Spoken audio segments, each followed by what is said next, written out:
Baldur's Gate 3 came out 2 years ago this week, and I have some thoughts. But first, the story so far. Let me get my narrator voice going. Baldur's Gate 3 is a turn-based computer role-playing game set in the Forgotten Realms D&D setting, released in August 2023 after a few years in early access. Developed by Larian Studios, a sequel to the late 90s, early 2000s Baldur's Gate 1 and 2 developed by BioWare, themselves great successes and very influential to this day. Baldur's Gate 3 doesn't just successfully replicate the D&D experience in a computer game as the earlier titles did for their time. It features expertly directed and performed mocap, outstanding voice acting, deep but accessible gameplay, and after a series of free post-release patches, official modding support, something Withers big naturals, Baldur's Gate 3 would see overwhelming success, with 875,343 peak players, putting it even today in the top 15 most played games of all time on Steam. Game of the Year wins out the wazoo, and only the second game to ever get the Hugo Award, building new career chapters for all associated with the game out of the sheer loyalty and interest from the fan base, and this first week of August 2025, the game's 2-year celebration is itself newsworthy. Because when have we ever celebrated a game's release in quite this way? It's all too much and I love it, and also Baldur's Gate 3, the game itself, is a generationally great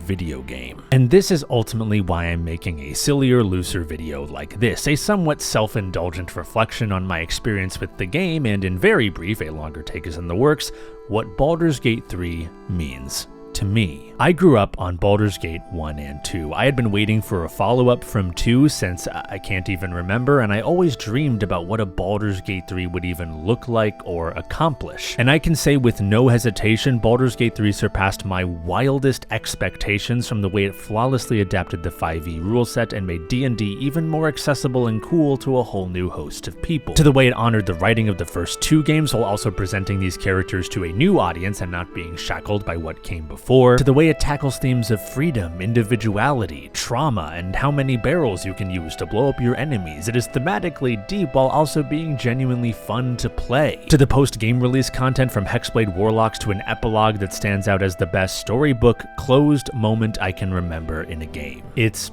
damn near perfect. And that brings me to this 2-year anniversary. Baldur's Gate 3's success is not as simple as they had a really good social media game, although they had that. That isn't just the voice acting that was so good it's made superstars out of said cast, although they really are that talented. And it's not even just the general state of the industry having layoffs and predatory monetization practices and gestures broadly, and Baldur's Gate 3 standing in defiance of all that in both gameplay design and business practice. It's down to the core principles at Larian that made their reaction to all this initial success want the community around the game to continue supporting the people who made it. That was a lot. Case in point, when Larian announced they would not be continuing their partnership with Wizards Hasbro and not make a Baldur's Gate 4, the reaction was not, oh, I wonder what the Baldur's Gate franchise is gonna do next. It was, oh, I wonder what Larian's gonna do next, because we're here for them because of the game they made. And it's me specifically saying this, representing the I remember having to put a different CD disc into my old ass computer to go to the Cloakwood section of the game contingent, someone who does care a little bit about the Baldur's Gate franchise. But I definitely care more about what Larian does next because they made Baldur's Gate in the modern era. And I don't think I'm celebrating Baldur's Gate 3 just for the game itself being good.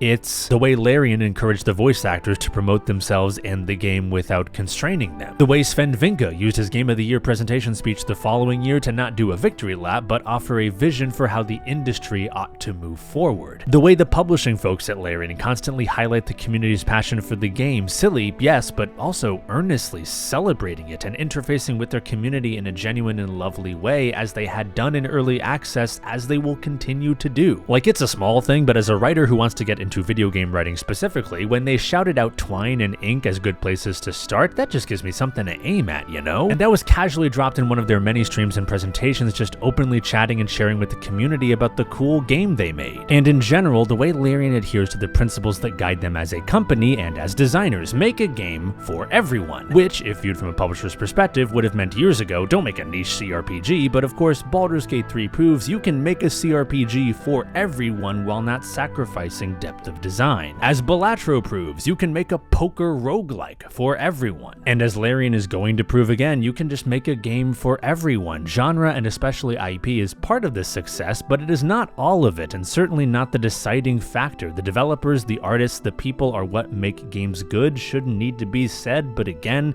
gestures broadly. And it's why we're celebrating this game. And if I can be truly self-indulgent and just say what I feel, it's not just the RPG of 2023. Baldur's Gate 3 is the game of the decade. And I kinda hope I'm wrong about that. I hope new games in genres I would not expect crop up that take the right lessons from these past few years. I hope I'm hasty to label this game that I have personal reason to just like as an all-timer, because I simply believe Baldur's Gate 3 is that. And as good as it is, what I'm really looking forward to is what Larian decides to make next. And to close, what Baldur's Gate 3 means to me, Baldur's Gate 3 is a game I've spent my whole life thinking about, well before it was being developed, and the end result, the ongoing result, is not just my favorite game, it's a game I want to keep thinking about for a long, long time. Thank you for watching. I'll see you on Friday. To you.